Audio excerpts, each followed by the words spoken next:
Fresh from the soil, these groundnuts are ready to be enjoyed. Today, I'll take you along as I pluck them straight from the farm and then cook them to perfection. From farm to pot, let's enjoy this beautiful journey together. The harvest began by uprooting with bare hands, gently pulling the plants to reveal the groundnut clustered around the roots. There's always a special joy in seeing what the soil has been hiding. For areas where the soil are harder, a hoe made the work easier. It loosened the ground so we could leave the plant without breaking too many of the pots. But not all groundnuts come out with the stem.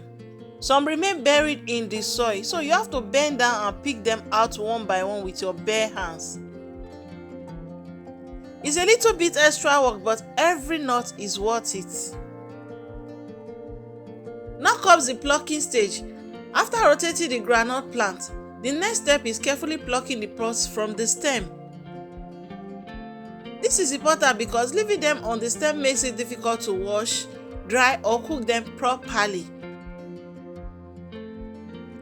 Plucking separates the edible part from the waste, making it easier to handle. It also ensures the nuts don't rot quickly because fresh stems hold a lot of moisture.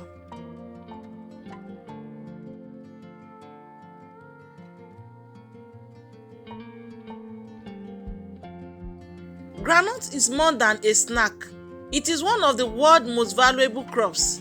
From this pot, we get groundnut oil, which is used for cooking and even in some industries. The nuts themselves can be roasted, boiled, or used in soups like egusi mixed with groundnuts. Groundnut cake, what is left after oil extraction, is also used as animal feed. But not everything about groundnut is usable. The shell, for example, has very little nutritional value and is often discarded or sometimes used as fuel or compost. You can't eat it, but it still has some minor uses in recycling and soil improvement. After harvesting, I wash the groundnuts in clean water to remove all soil and sand.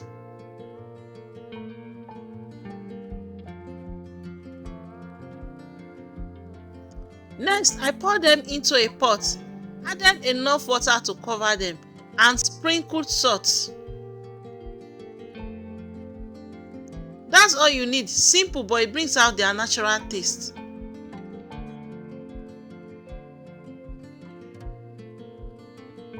The groundnuts are boiled gently for about 30 to 40 minutes.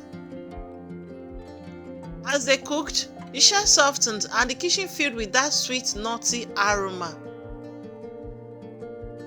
You will know they are ready when the pods are tender and easy to press with your fingers.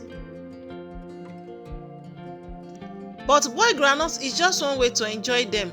Groundnuts can also be roasted, made into paste or butter, used in soup or stews.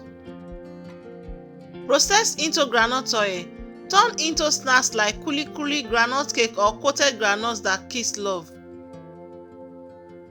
So after cooking, finally I drained the water. I let them cool slightly and then add my first taste.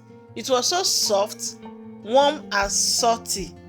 Absolutely delicious. There is a comfort in freshly boiled groundnuts that never gets old. And that's the journey. Harvested fresh from the farm, cooked to perfection and explored in all many ways we can enjoy groundnuts. Which way do you prefer? Boiled, roasted, or in soup?